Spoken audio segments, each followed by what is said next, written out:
Good evening, everyone. Thank you for being here. I'm John Hayden. This is, and welcome to the Elizabethtown College Peace Fellow Lecture. That'll be the main event for this evening. We'll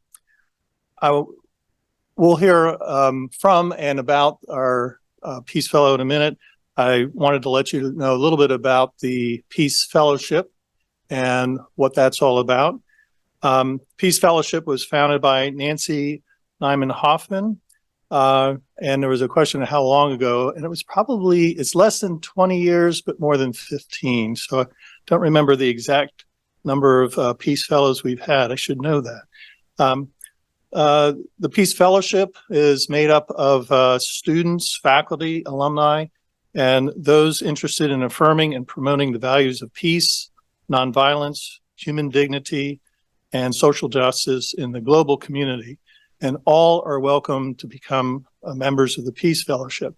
And just some very plain invitation over on the table here. There's a QR code that you can, we'll open up a Google form that you can just put in some simple information, and you will therefore be a member of the Peace Fellowship. And I'll tell you in a minute what you get for that. For those who prefer the pen and pencil, there's also that method, a form there that you can just leave. So the membership is free and includes the Plumb Line, which is our biannual digital newsletter of the Peace Fellowship. The newsletter features member profiles, book reviews, original poetry and prose, and interesting articles on peace concerns of particular urgency. To become a member, well, we just talked about that. There are two awards that the Peace Fellowship gives out every year. One is the Paul M. Grubb Jr. Student Peace Award, and this award is based on proposals that students submit in the spring for a service research project involving peace and social justice objectives. The award is made, it's possible by the generosity of Lavone Grubb in memory of her husband, Paul M. Grubb Jr. The Peace Fellowship also sponsors the Eugene Clemens Award, which is given to students who are nominated for their actions that promote peace, social justice, and tolerance.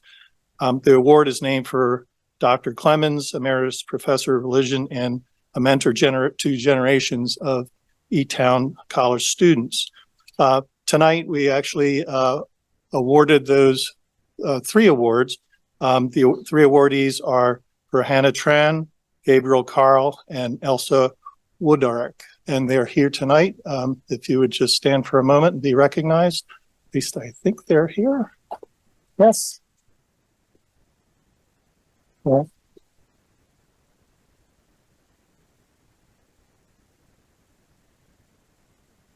So thank you. Each year, the Peace Fellowship elects a Peace Fellow to participate in a Scholar in Residence program. The Peace Fellow is a prominent peace writer, scholar, or activist.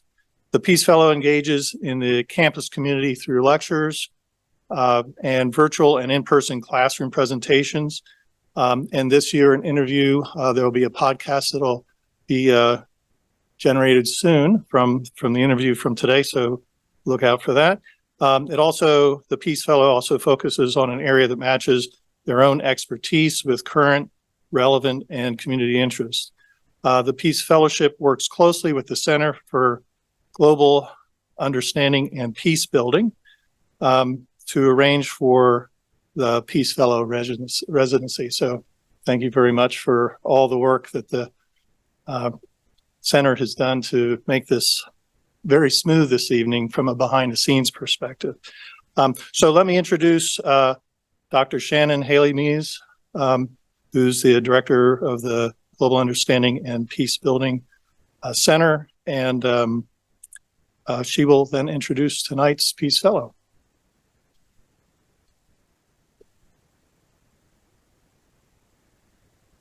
Good evening.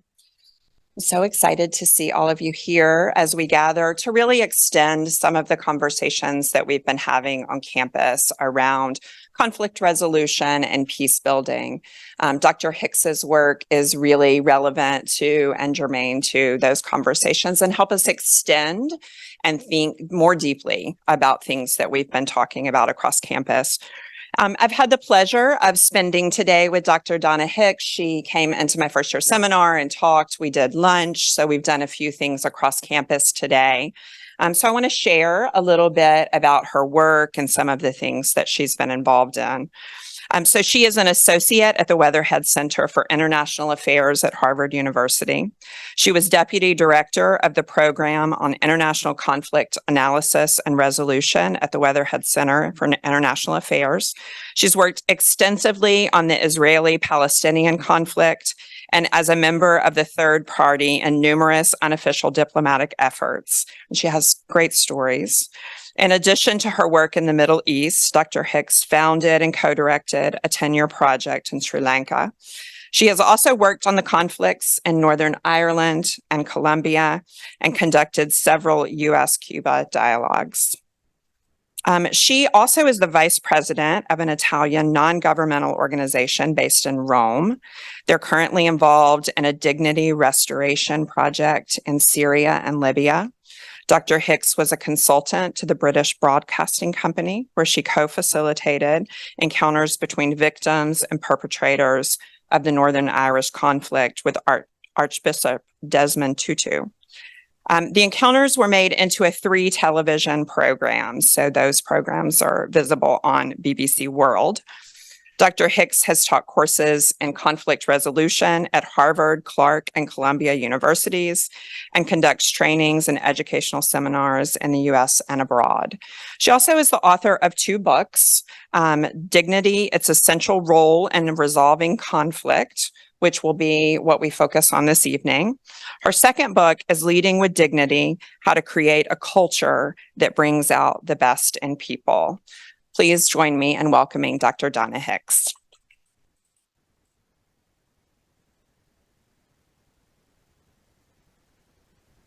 Oh, well, I can't say enough about how honored and how special it feels to be here and to have been nominated as the Peace Fellow. And so thank you all, every one of you who are here tonight. I really appreciate the fact that you've come out in this nasty weather, and so I better deliver something that's good if you made the effort to be here tonight.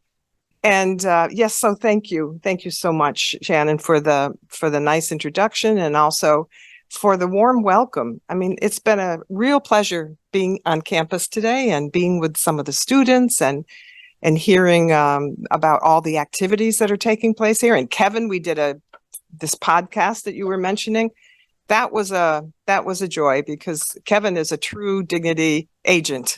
He's studied dignity, and I think it's fair to say that you make it a way of life for you. So thank you. Yeah, well, dignity is. Oh, is there a clicker here, or do I just use this? There's not a. But this is fine. I can just use this if this is the. All right. Well, yeah. I just advance it by yeah. I don't need it. This is fine. I can just, let me just see if this works. Oh yeah, don't look at that yet. Don't, okay. Okay. Oh no, don't go there. Okay. So yes, I have spent most of my career as an international conflict resolution specialist, and my organization at Harvard would often be asked to intervene in some of the world's most intractable conflicts, like the Middle East, and Sri Lanka and all the other places that Shannon mentioned. And what was always so surprising to me, sitting at these tables, because we basically gave the parties an opportunity to try to work through together their issues, rather than one side bringing a proposal, then the other side brought forth a counter proposal. We didn't want that kind of a process. We wanted a process where people could talk together and to see if they could come to some kind of mutual agreement by working together instead of working separately.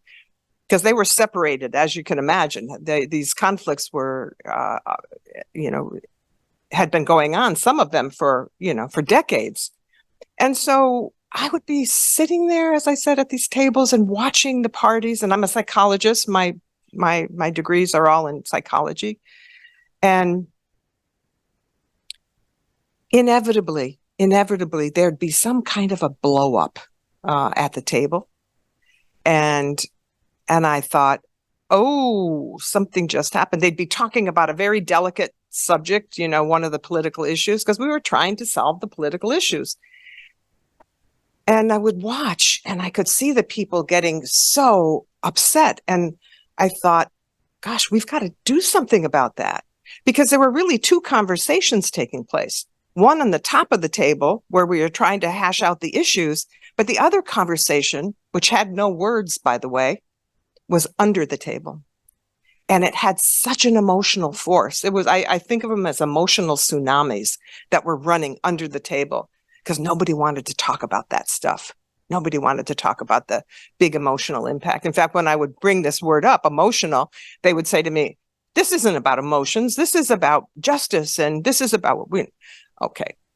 So I made that mistake once, used that word emotions. They hated it. So then the second thing I did was went back home and I thought, these big reactions are really about the trauma that people are enduring in being in a part of a conflict. So where's my EMU friend here? There you are. So, because the EMU has a wonderful trauma program. So I decided to make it my business to learn everything I could about trauma. And sure enough, I thought, yeah, this is it. It's underlying these issues, and it's just like the human part of the problem. And so the next time I went and did one of these, facilitations of dialogue, and it was in a different part of the world, I decided, well, I'm going to see if maybe they would be willing to talk about the traumas that they have endured based on, their experience in these conflicts. So I was waiting for something to happen. I was waiting for another explosion, and it happened, of course, because it happened every time. And so I said, wait a minute. What just happened, I have a feeling, might be related to all of the trauma that you've experienced all these years about this conflict. And it must have been very difficult for you enduring these traumas. And they said to me, trauma?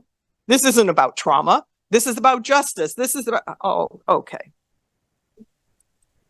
No more trauma talk, no more emotions talk.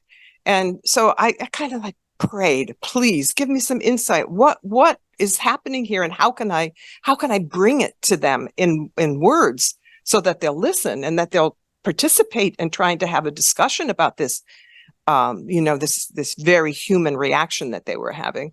So one day I realized if I were to put words to that unspoken conversation, it would sound something like, how dare you treat us this way? How dare you? Don't you see we're human beings? Can't you see we're suffering and you're doing nothing about it? So, and then the word dignity popped into my head. I said to myself, this is about their dignity. No wonder they're reacting so strongly. And so it's such a powerful trigger for them. No wonder. Because conflict, it doesn't care about dignity. It's the first thing, along with empathy, that goes out the door when we engage in conflicts.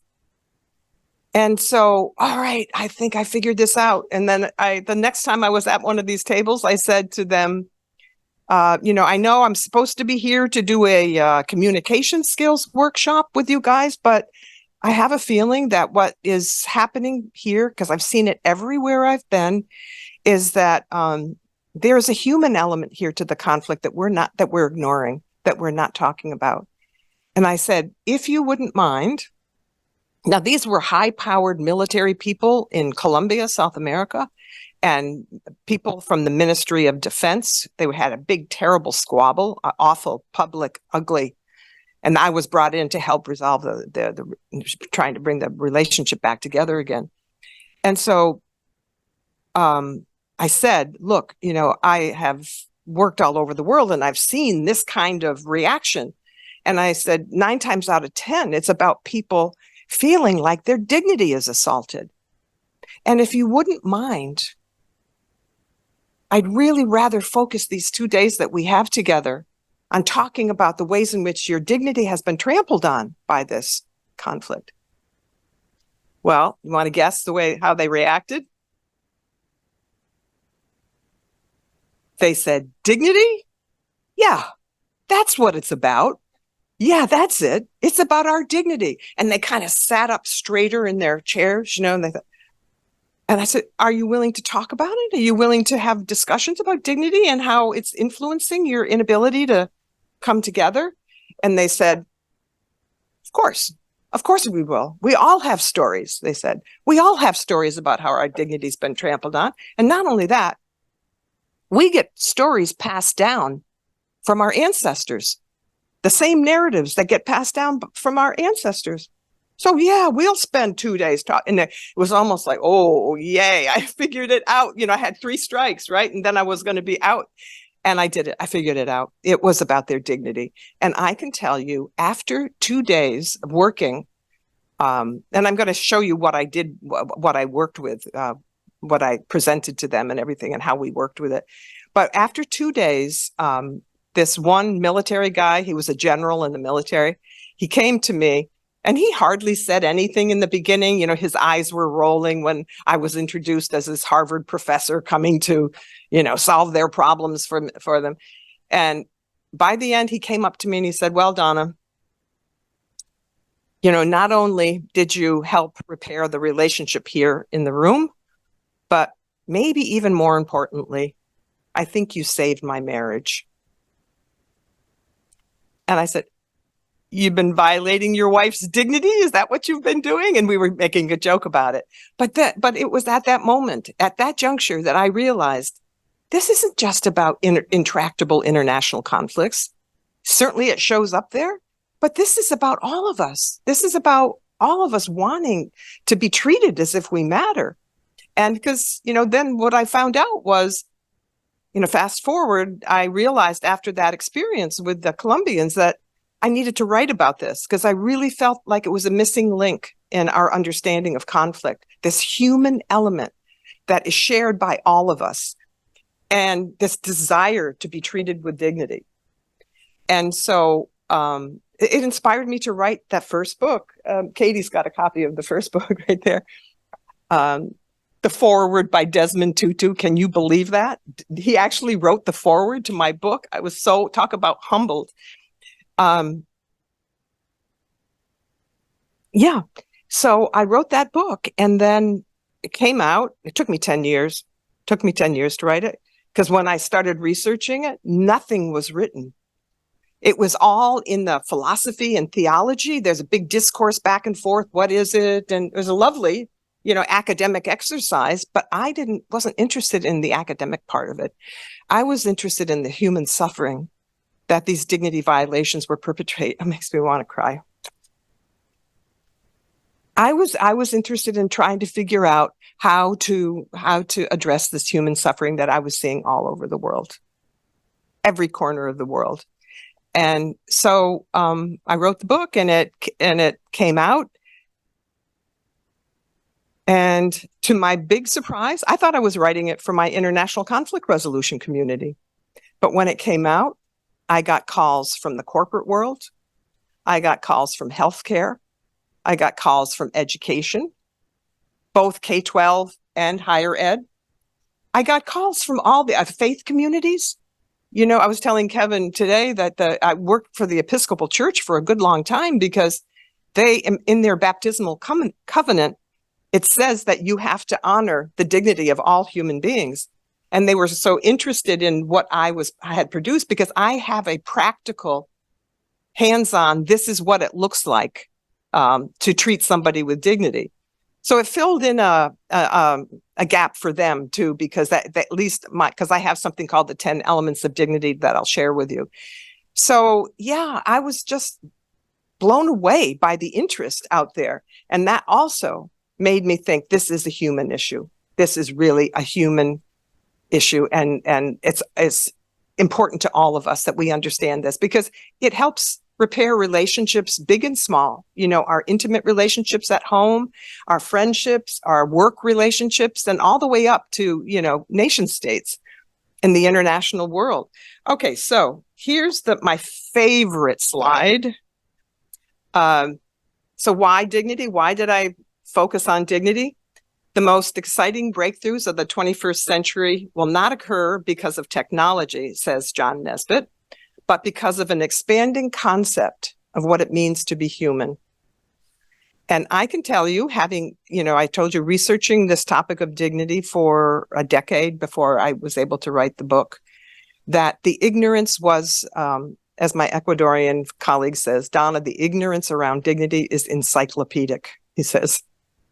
And yet, it's something so profoundly fundamental to our lives and to our relationships. How could we have not ignored it, but it's just that the word, and Kevin and I were talking today about how there's magic in that word, that it opens doors. When you talk about dignity, people have a deep sense of, they think they know what this is. Yeah. It's like in our soul, our desire to want to be treated as if we matter. And yet, as I said, the lack of information, the lack of knowledge was shocking to me. And yet I shouldn't have been, because, I didn't know anything about it until I stumbled upon it in this career that I had.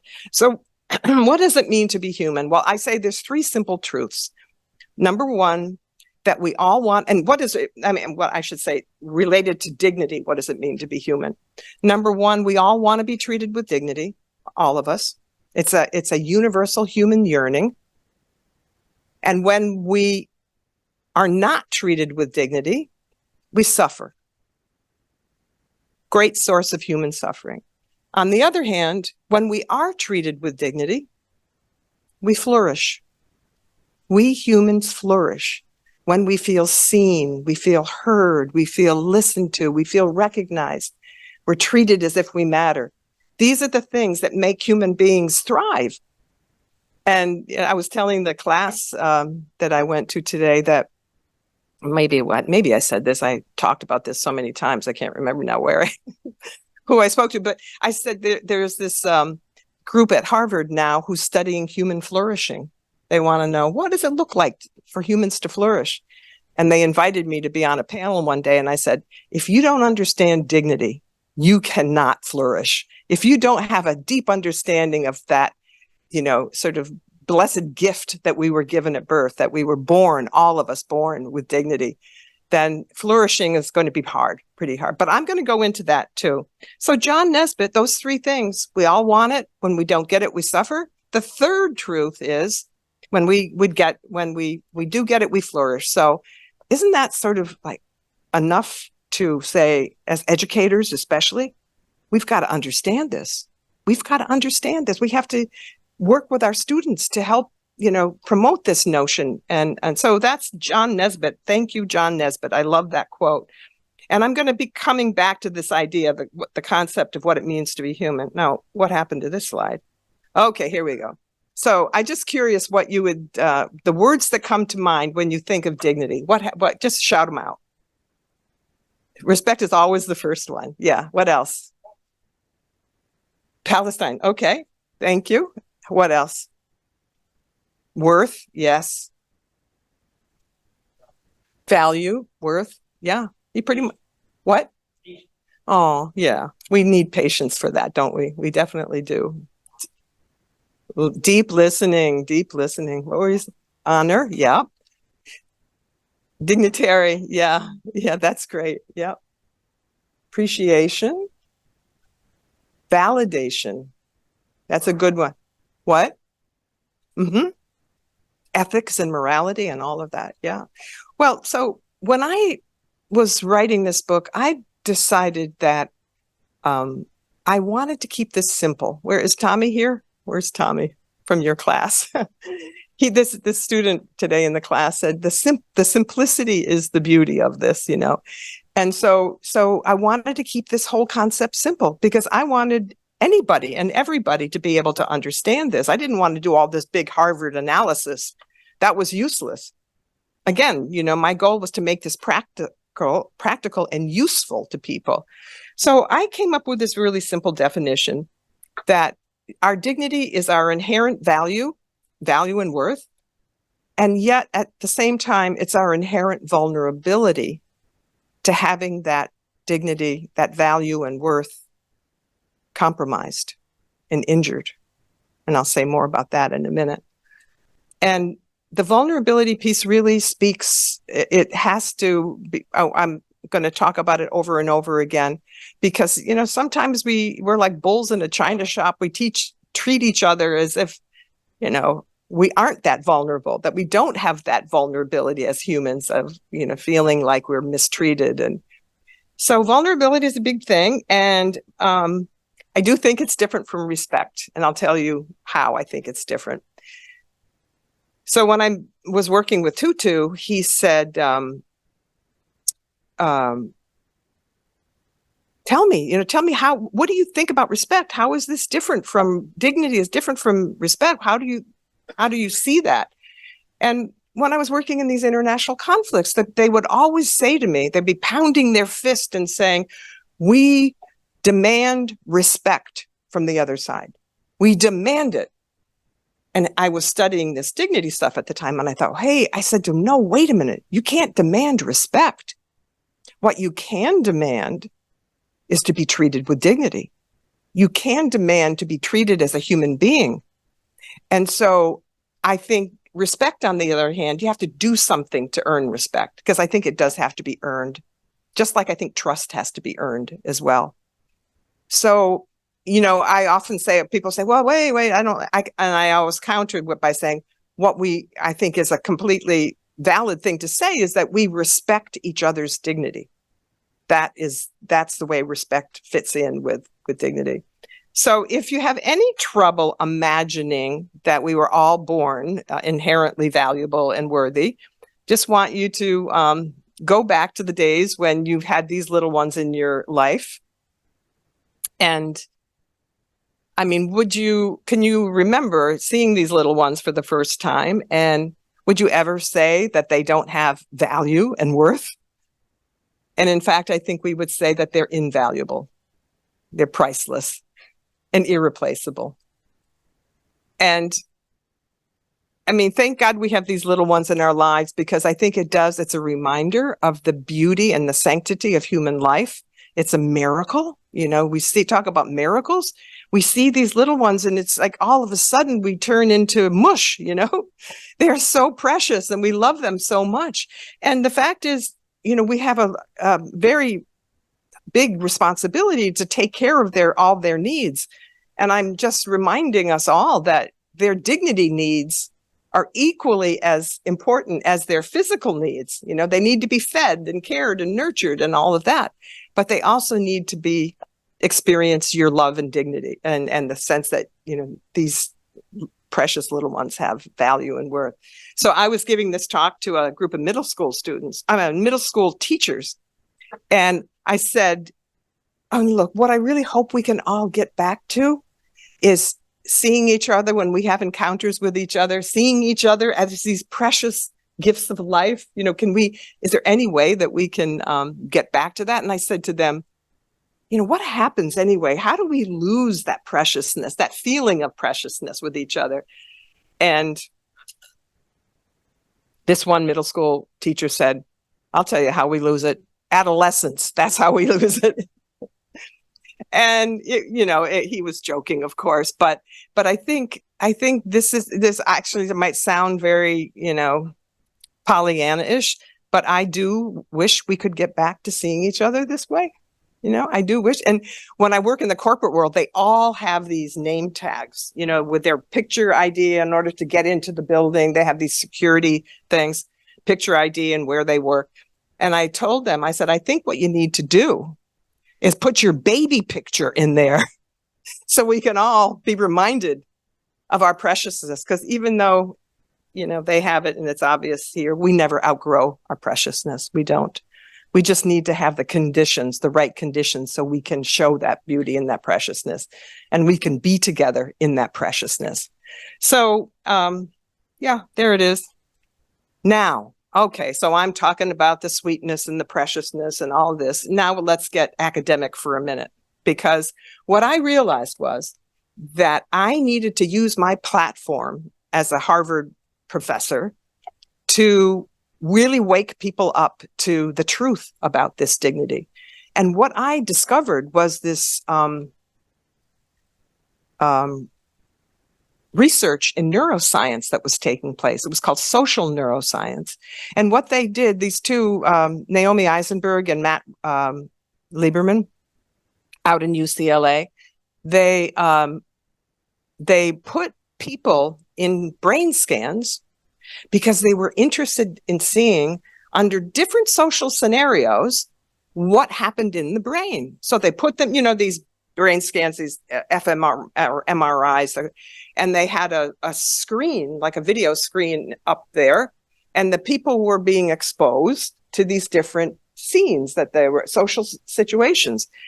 And one of the things that the researchers found, which is not surprising, but they found that when people had a physical injury, there was some interaction with a physical injury, they discovered that the part of the brain that got illuminated, and because that's what they were looking for, was one of the most ancient parts of the brain, a place called the limbic system, the amygdala. And it's where we have the fight and flight response comes from. It's where we experience all our intense emotions, both positive and negative. It's where fear comes from. So, you get that kind of an injury. And the other thing, it's the pain center. It's where we experience pain, which is most important here. We experience pain. And so I thought, oh, this is interesting, but let's find, this is not so interesting really, because you would expect that. But the interesting part was what they found was when they flashed scenarios in front of the subjects that of people having their dignity violated, it showed up in the brain in the same area as if they had a physical injury. This is the touchy-feely stuff that my corporate people were accusing me of promoting. I said, this isn't touchy-feely. Excuse me. You can't get science any more hardcore and evidence than the brain, to show us what happens in the brain. Because ultimately what it's saying is the brain doesn't know the difference between a wound to its dignity and a physical injury. So this was my ticket out into the public to say, oh, it's not just about being nice, treating everybody with dignity. It's not just touchy-feely stuff, because I would hear that word. I just cringe when I hear that word relating to dignity. This is about doing no harm. This is about doing no harm. We would never, ever allow people in schools or in corporations or wherever people gathered, workplace, we'd never allow them to be beating each other up and giving each other physical injuries. What we shouldn't allow either is people experiencing dignity injuries. These should be taken just as seriously. So what happens when you have a physical injury? You get this nice cast, you go to the doctor, everybody says, oh, you poor thing. You get all kinds of sympathy from people. Oh, yeah. And then, you get your dignity violated and you want to just crawl under a rug. Nobody comes in and rescues you. There's no 911 call for a dignity violation, but yet our bodies, the human body experiences that dignity violation in the same way as if they had fell down some stairs, So this is the wake-up call. This research, this was done early, like in the early 2000s, and now it's been replicated so many times, and in so many much more sophisticated kind of studies that they've done. Kevin knows all about that stuff. And anyway, so this is the piece that turned things around for me. People started paying attention. Yes, it isn't just stories about Donna being out there in the international world, seeing people get upset and angry. This is about all of us. This is about what happens to all of us. So uh, again, what I had to do was I had to figure out how to, again, as I said earlier, my goal was to make this practical. I wanted people to see and understand what it looked like on a daily basis to have your dignity honored and what it felt like to have your dignity violated. So I did interviews with people all over the world and came to the conclusion, even though I was expecting to see cultural differences, I was really expecting to see that. And yet the emotional content of the stories that I heard from people all were the same. The context might have been slightly different, in Asia versus Africa or something, but the emotional hangover from a dignity violation was the same. And so what I came up with here, these are what I call the 10 elements of dignity. And these are, I stated them in the positive here. These are ways in which people felt like they wanted to be treated if they were treated with dignity. And by the way, I also, before I move into this, I remember just two more things I was going to tell you about my discovery of dignity, that I really believe that this is our highest common denominator as human beings, that we all want this, and this is what we aspire to. And the other thing is that in my business of conflict resolution, we were always talking about trying to find common ground. And I've changed my mind. I've decided it is not about finding common ground. It's about finding higher ground. Higher ground. We want to elevate this concept of dignity and bring it up rather than trample on it on the ground. We got to raise up and elevate this dignity issue.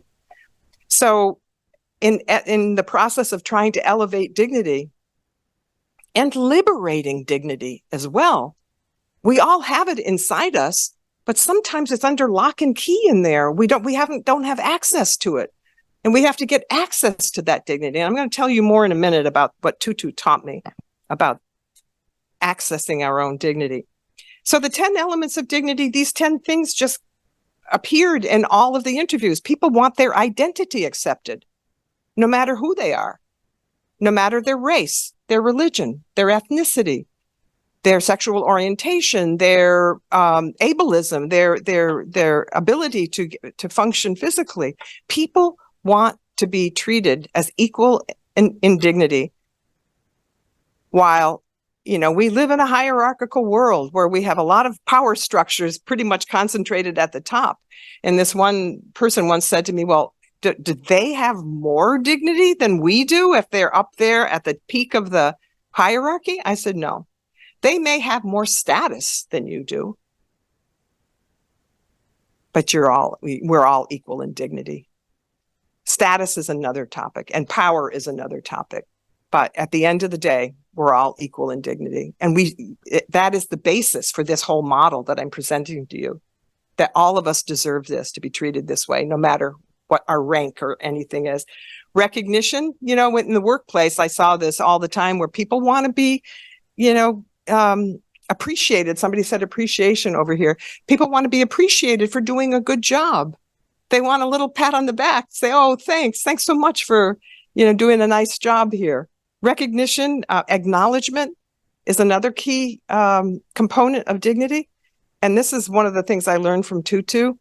Acknowledgement is, really listening carefully and trying to understand the perspective of the other, whatever they're trying to impart to you. But acknowledgement, I think the deeper meaning of acknowledgement is something that Tutu said to me, because I asked him, I said, my gosh, Archbishop, you have worked tirelessly in South Africa in these truth and reconciliation meetings. You've worked tirelessly there to try to promote healing. I said, what do you think it takes for people to put the past to rest and to move on in your life and to even maybe attempt to reconcile with that person? What does it take? And he said to me, well, Donna, I think, and this is a quote, he said, when people are roughed up, they need acknowledgement for the suffering that they've endured. They need acknowledgement for the suffering they've endured. You can't just sweep it under the carpet and say, oh, get over it. You're so sensitive. Nope. We need someone to say to us, I am so sorry, Naomi. What happened to you was wrong. It should have never happened to anyone. And it's, I know you're feeling bad, but you have to remember that you're not bad, that something bad happened to you.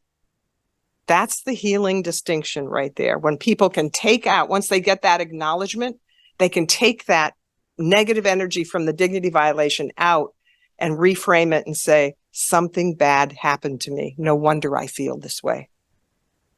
That's what acknowledgement does. And we can all do that for each other. When we see somebody who's suffered, we got to go to them and tell them, oh my gosh, I'm so sorry that happened to you. It shouldn't have happened to anybody. No human being should have had to endure that.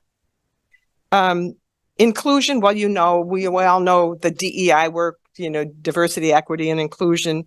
This is a sense of belonging, wanting a deep sense of belonging. And I was telling Kevin today, sorry, I keep referring to our podcast, but it was so exciting for me to do this, that I think dignity paves the way for belonging. People feel like they belong when they're being treated as if they matter. Safety. This is an interesting one. Safety is not just physical safety, but psychological safety. Feeling free from humiliation and all that. Fairness. These are all obvious. Fairness, independence. People want to be understood instead of judged. Benefit of the doubt. This is a tricky one for a lot of people, but giving the benefit of the doubt that they're trustworthy. And accountability. People want to hear that the person who violates them says they're sorry. I'm really sorry that I did that. But more importantly, it's I'm sorry and I really want to try to change my behavior. I don't want to keep repeating this and doing this again. So, all right. Now, I'm going to ask the students back there not to say anything when I ask this question, okay? Because they know the answer. I'm going to ask you all. When I went into the corporate world, I interviewed hundreds of people. And I said to them after showing them these 10 elements of dignity, tell me, which one is most violated in your workplace? Okay, which one? 80% of the respondents chose this one dignity element. Which one was it? Wait, who said safety? Who did? Oh my, Betsy, is it? No, what's your name again? Say it again.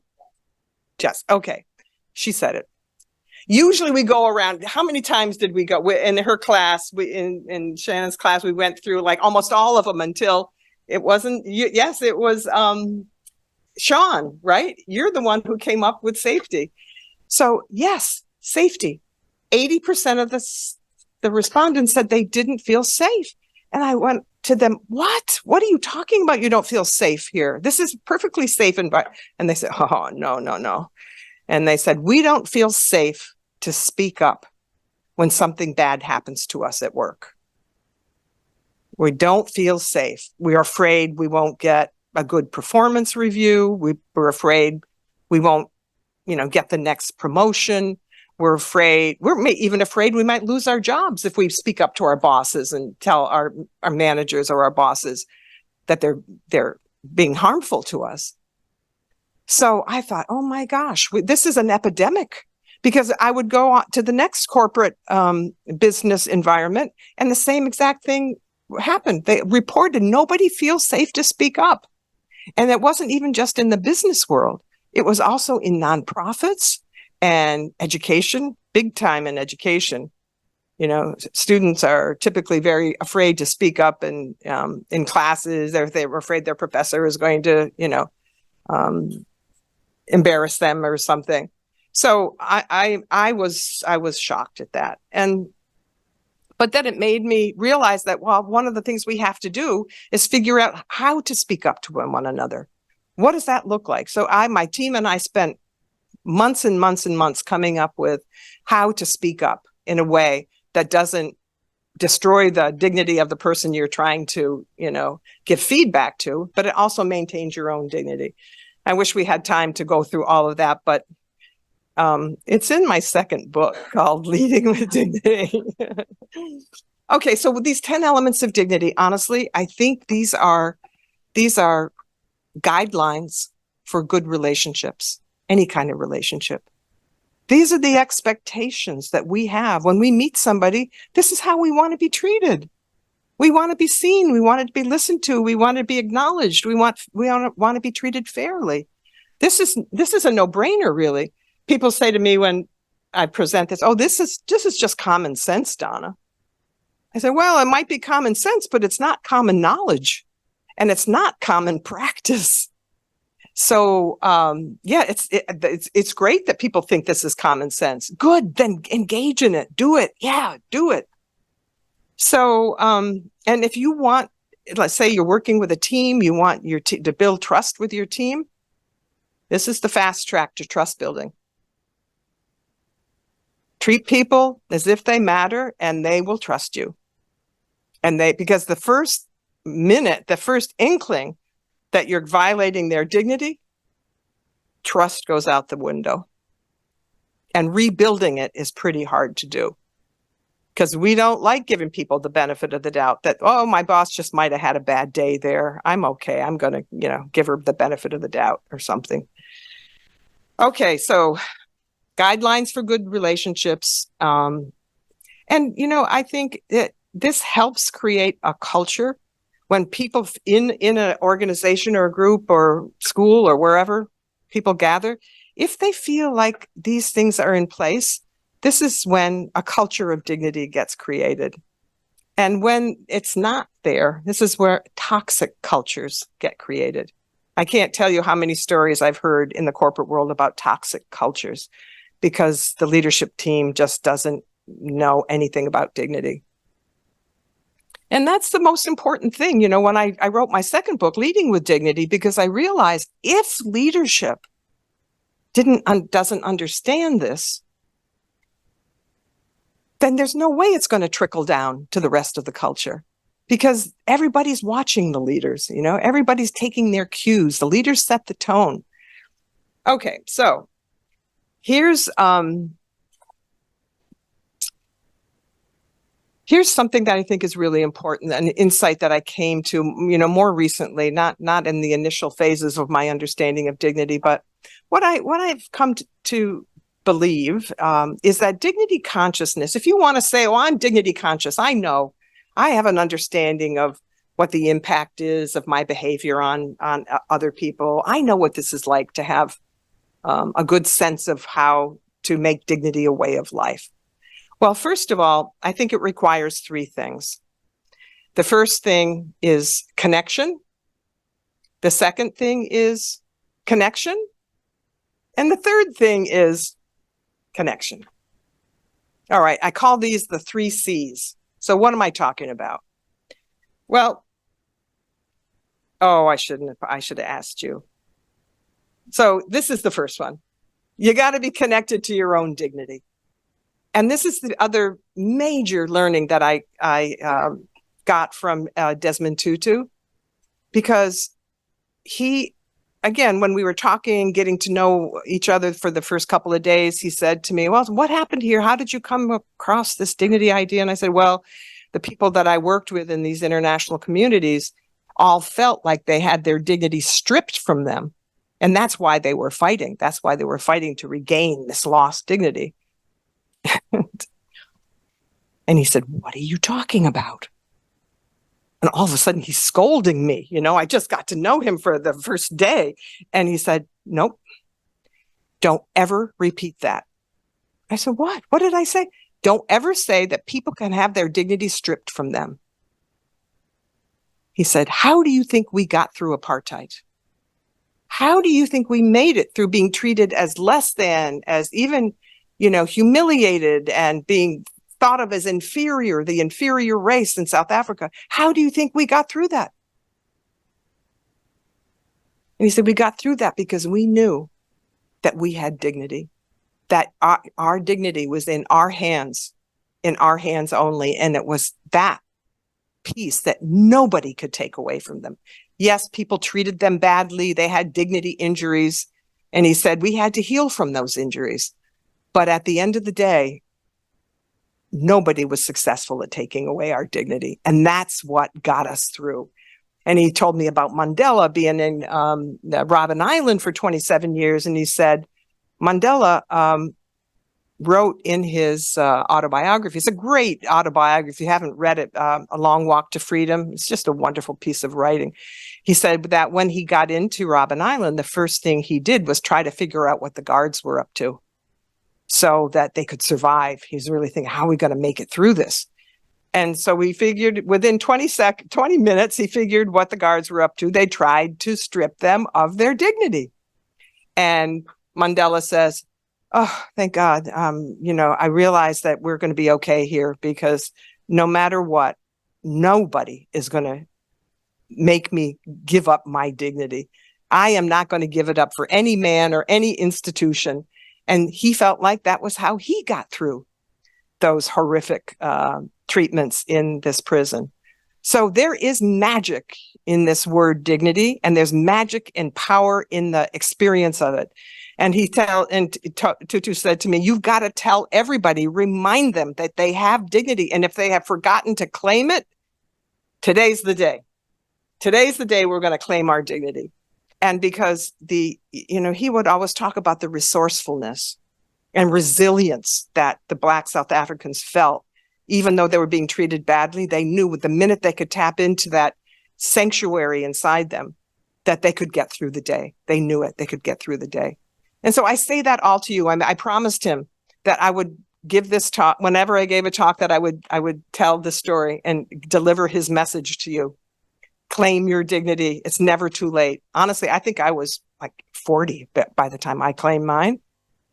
But it's never too late. It's just waiting very patiently for us there to claim it. And connection to our own dignity, that's that. But you want to guess what the second one is? Because I said there's 3, remember? Yes. Yes, beautiful. Thank you very much. And the third is the connection to dignity, the dignity of something beyond the self, bigger than the self. And this is, if you're a member of a faith community, it's having that wonderful connection to your creator.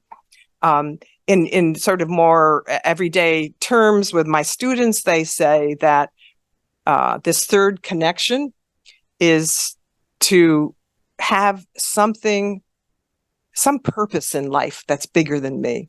They say they want meaning. They want meaning in their lives. And so I thought, oh, that's great. And they would also talk about feeling the sense of importance of contributing to the greater good, not just wanting to get the next new job and the next bigger house, or they wanted to work towards something in their lives that really showed that they were connected to something way bigger than themselves. And, a lot of climate change activists are very into this. My students are all very concerned about this. So we have to consider the dignity of the planet as well. It's our shared home, and we're not taking very good care of it, or we haven't anyway, for a good long time. So, but you see that consciousness, what it can do if we really integrate that into our everyday thinking and way of life, that, oh my gosh, we'll see that. And my definition in the very first part of that book is that dignity is the internal state of peace that comes from the recognition of the value and vulnerability of all living things. All living things. So the 3 C's, and I told my what are they called? Those flourishing people. I told them, I said, if you want to know what flourishing is, I think it's being connected in these 3 ways.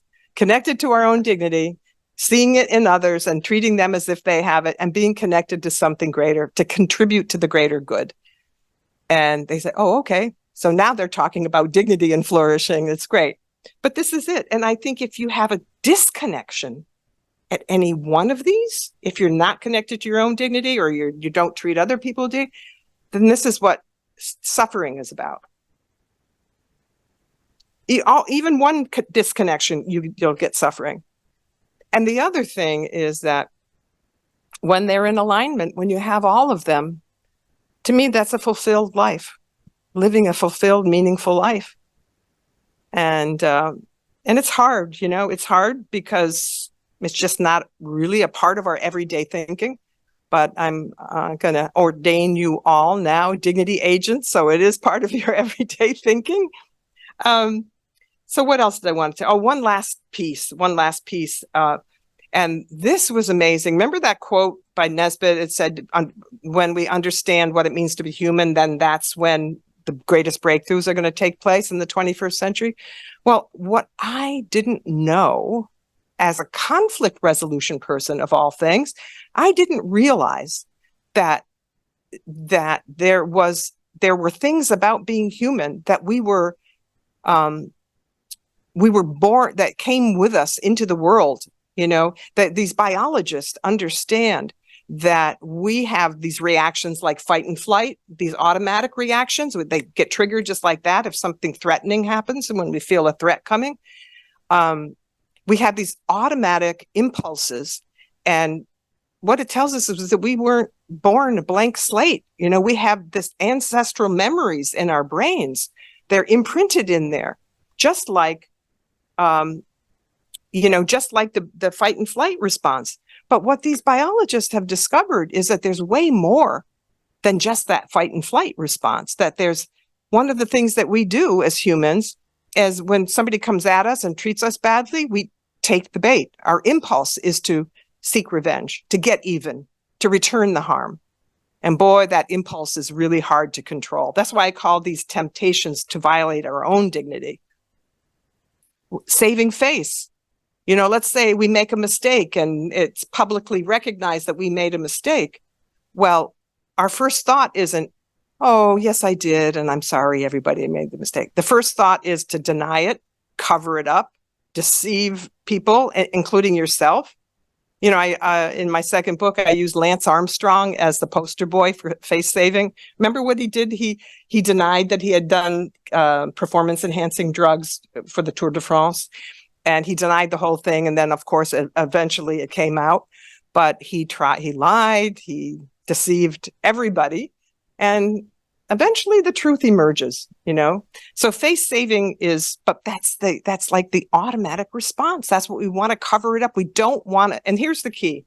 We don't want to look bad in the eyes of others. We hate that we have this inherent phobic reaction to feeling shame. We hate feeling shamed and humiliated. And there's some wonderful people who have been studying humiliation.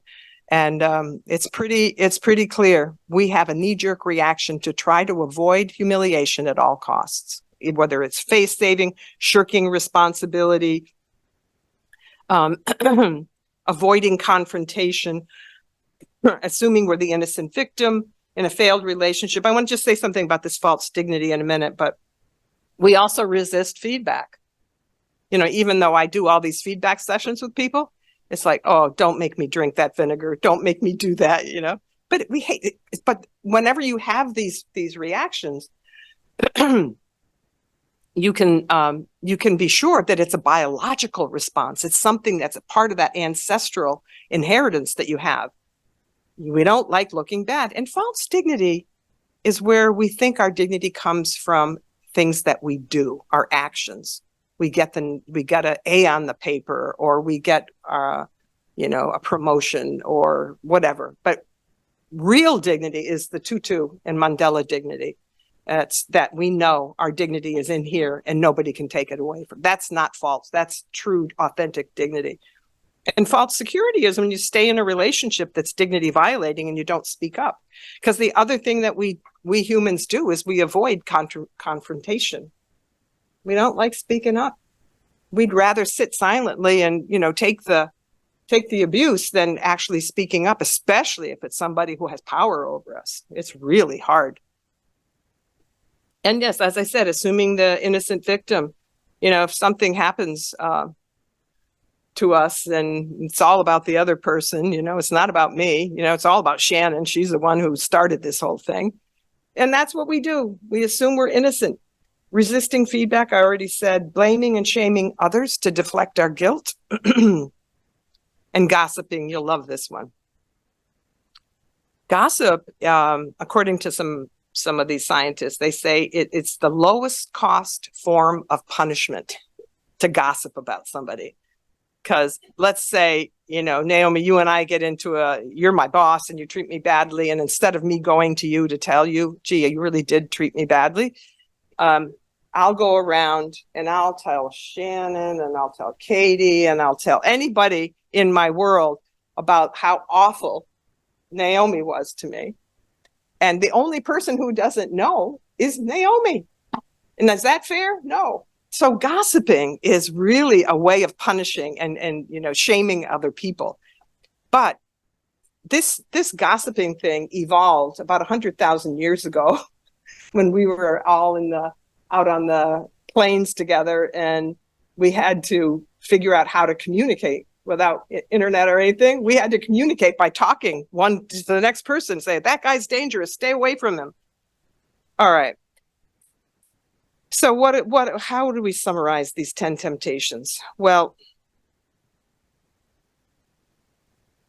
talk about vulnerability, right? Somebody said to me when I was doing this in the corporate world, you're asking us to not do this? That you're saying we should be very vulnerable. We're going to set ourselves up if we take responsibility, if we admit we made mistakes. We might lose power. We might lose our status if we do that. People might think that we're weak. And I said, you got it all wrong. You've got it all wrong. Because vulnerability is where the truth resides. The truth is in there. And some people are more interested in self-preservation than the truth. It's true. They would rather lie. More interested in self-preservation than the truth. And so I say to them, it takes strength to be vulnerable. It takes strength to admit you might have made a mistake and caused harm to a group of people. But the interesting thing is when you do admit to these things, instead of engaging in face saving, and then when you start taking responsibility, especially if you're in a leadership position, people will look at you and say, wow, I can't believe that person just admitted to harming me.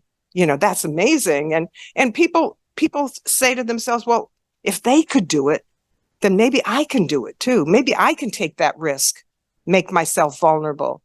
And I keep saying 2 things about vulnerability. That's where the truth is, and that's a strength. It's never weakness. Being vulnerable is never weakness. It's a strength. So, and the thing about these self-preservation, they're all self-preservation, survival instincts. Thing about it is that we are so fearful, as I said, of looking bad in the eyes of others. We're so fearful that these things get triggered in a nanosecond. And what we have to do is to figure out when we're in that trap, when we're caught in that temptation, to recognize, I'm getting caught up in this, and I got to push the pause button. I got to stop this before it escalates into something that's really going to do me harm. I've got to start taking responsibility. But you have to recognize what it is. You have to name it. There's other people who've done research to say that naming something is the way of getting control of it.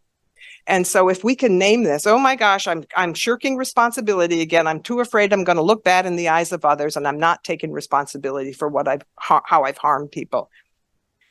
So here's the big question about self-preservation.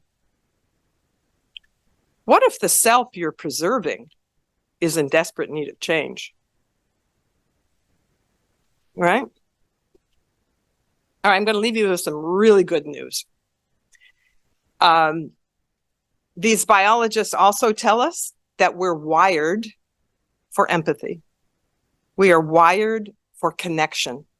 We humans we're desperate for authentic, genuine connection.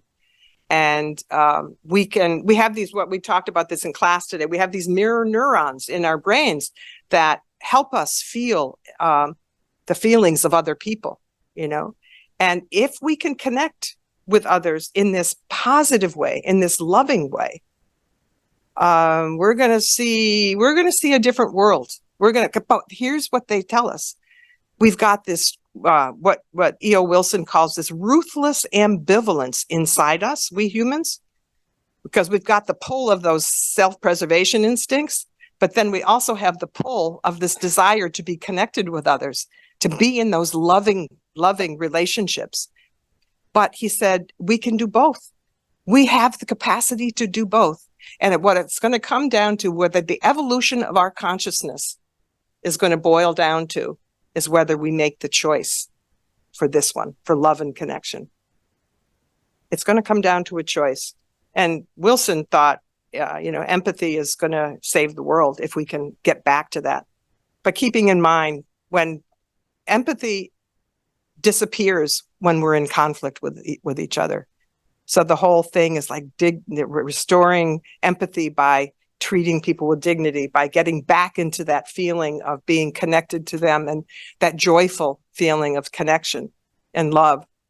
Yeah, at the end of the day, I really concluded that dignity is about love. It's about manifesting love in our relationship. And I'm not talking about romantic love and all of that. I'm talking about that wonderful feeling when, you meet somebody, you have a great connection, you walk away, you feel bigger, you feel better. So, one last slide here. Another favorite quote by Victor Hugo: "Nothing is more powerful than an idea whose time has come." And dignity's time is now, right now. So welcome to the Dignity Agent community. Thank you all very much.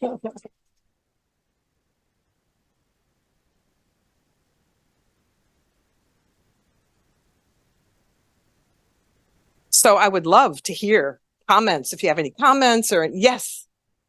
You were creating your 10 elements. Yeah. How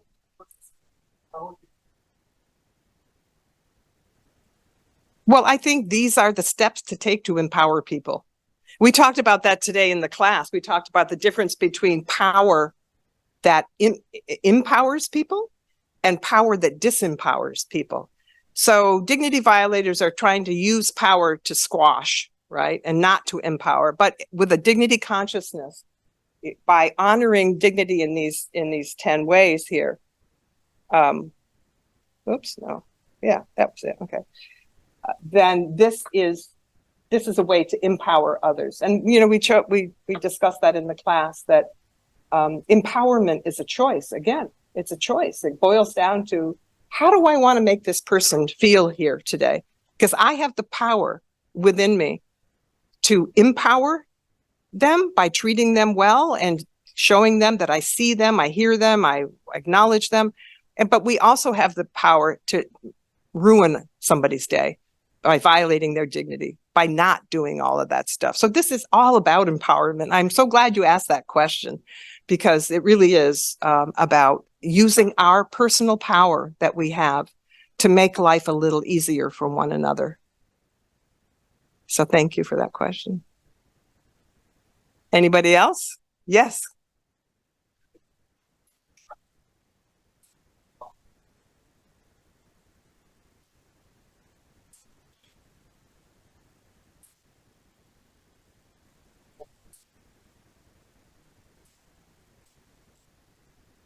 Oh, I was trained. My mentor at Harvard was a Holocaust survivor. He was a very famous social psychologist. His name was Herbert Kellman. And as a young boy, he suffered terribly as a young boy. They fled Austria and went to Belgium and then moved to the US. And I went back recently to he passed away just last year, right before his 95th birthday.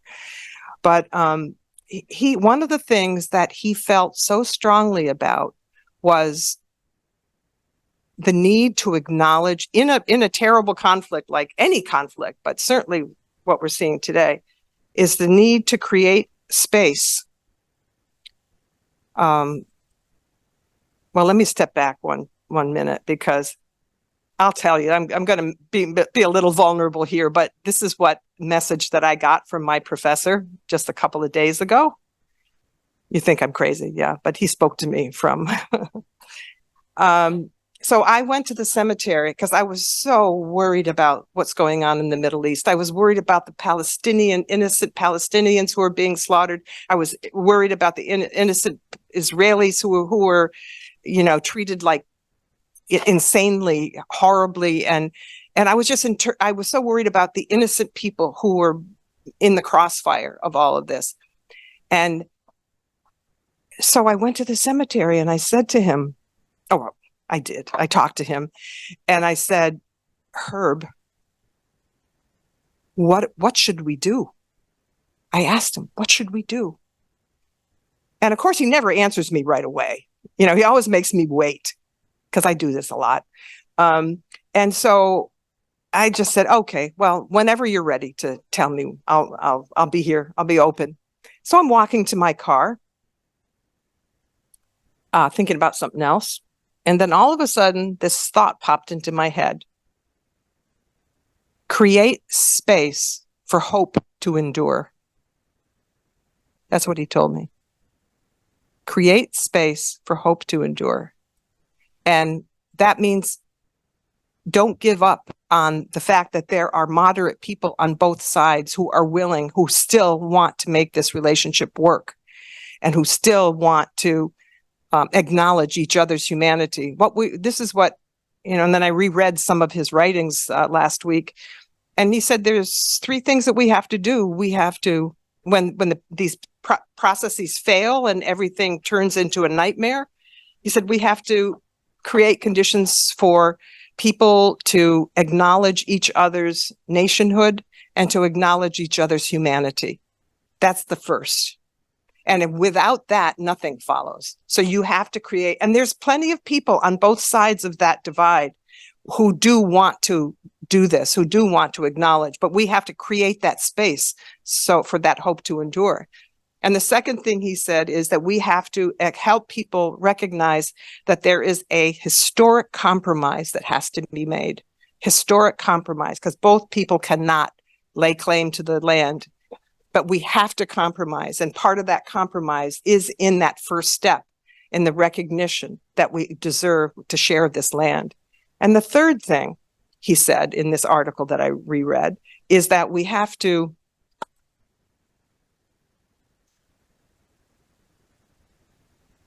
not only create space for hope, but for envisioning a positive future and discuss what that looks like. What does that positive future look like, for our children, for our grandchildren, for the generations to come? And I reread that and I thought he wrote this right after the breakdown of Camp David, that in 2008, I think it was. And I thought it's just as relevant today, although the massacres are worse on both sides. I'm sorry, but I do see that there's horrible, atrocities committed against innocent people, both in Gaza and in what happened on October 7th. And we need to find people who are willing to do those three things. And I have friends who live in this community in Israel called Neve Shalom. I don't know if any of you know about Neve Shalom. It's a community where the Israelis and the Arabs lived together since 1948. So this community has been living proof that it's possible to live together. And I was just on the phone with them. They're saying, boy, that is really challenging, but we feel like the weight of the world is on our shoulders to demonstrate that this is possible. So, yeah, thank you for asking that. Yeah. And thank Herb. Thank you, Herb. Yes.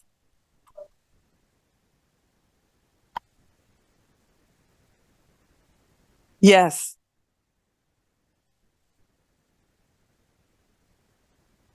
Oh, no. I see dignity is the baseline. I think dignity doesn't have to be earned at all because we're born with it. You know what I mean?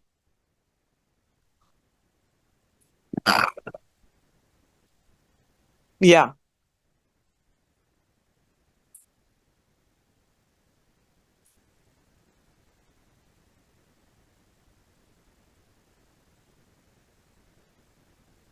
Yeah, Nelson Mandela. Yeah. Yeah. Yeah. Yes. Well, I see it as respecting their dignity. It's a little slight difference, because on one hand, um, we can't really respect someone who is killing us. We can't, it's hard to say, well, I respect this person even if they did me harm. Well, I think what you could say is, and the reason that why I think that respect has to be earned, that you can say that this person has dignity just like I do, and I have to respect their dignity. I have to respect the fact that they're human beings, and I don't want to have to return the harm. I want to get a hold of those 10 temptations to take the bait and want revenge of someone. I'm going to maintain their dignity. I'm going to keep it in my sight, and I am not going to treat them the way they treated me. So that's, in my mind, that's respecting their dignity.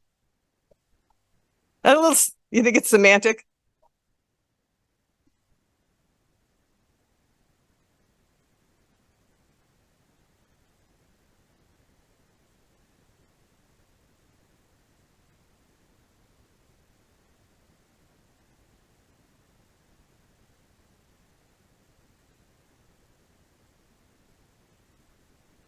Yeah. Okay. Yeah. Hmm.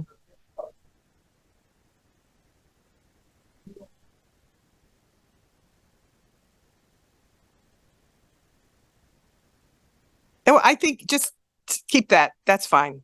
Do that. That's great. No, it's great. It's perfect. It worked, right? It really worked for you. There you go. Bravo. Wonderful. Thank you for sharing that with us. Is it Gabe? Yeah. I'm sorry. Maybe you want to stand up because I have to look at that camera because this is being streamed, I think. Okay. Oh, that's all right.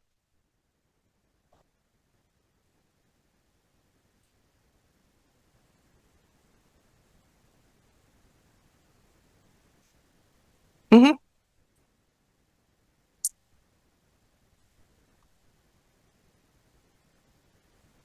Yeah, we talked about that today in the class because there are two different ways in which we can have our dignity violated. I focused on the interpersonal here, Gabe, because I think this is something all of us can do something about. We could actually take this and put it into action. At the same time, there's an equally important other way to have our dignity violated, and that is by structural indignity. And by that, I mean ways in which policy is created that is harmful to some and benefit to others. I mean, there's the whole spiel. I don't have to tell you. So yes, all of these structural indignities, I think this is where we have to coalesce and work very hard to see if we can't get these policy changes where everyone is treated equally in these or with equity in these structural indignities. We want to reverse that. We want to figure out how that happens. And even with climate change is another one. This is a structural indignity that we're perpetrating on our home. So how do we fix that? What do we do? So these are the things that we would rally around politically, where we try to create change through policy and even policy in the workplace. I work with people at these two different levels. I say to the leadership, what policies are you creating? Are you giving equal pay to everybody? Are you treating everyone the same, giving each person the same opportunities? And we have that discussion. And so they work both at the structural level, at the systemic indignities, and also at how they treat one another. So thank you. I brought that up today, but I just got so into some of my stories that I forgot to mention the structural. Thank you, Gabe. Yes.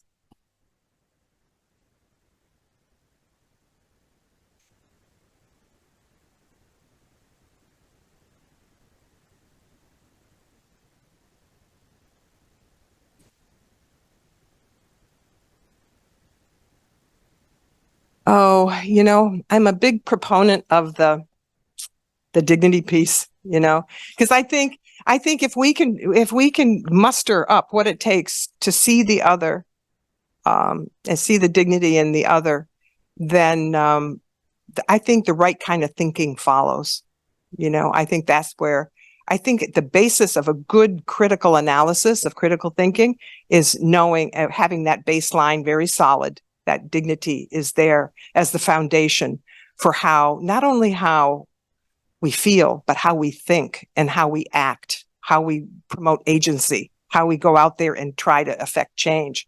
But if we don't have that baseline, that basic fundamental belief, and some more than a belief, truth, it's a fundamental truth that we're all born with dignity, then, you know, we can think anything we want. We can. So I think it starts there. But I've never been asked that question. Whoever did that, it's really, you made me think a minute. So yeah. Before I felt the dignity, then I thought, yeah. So thank you. How are we doing, Shannon? We're out of time. Yeah. Well, you could stay here with me I could stay here with you all night. I don't know if you could stay with me, but I so appreciate your engagement here on this topic. And yeah, give it a try, you know, give it a try, see how it works for you, this whole dignity concept. And thank you. Thank you.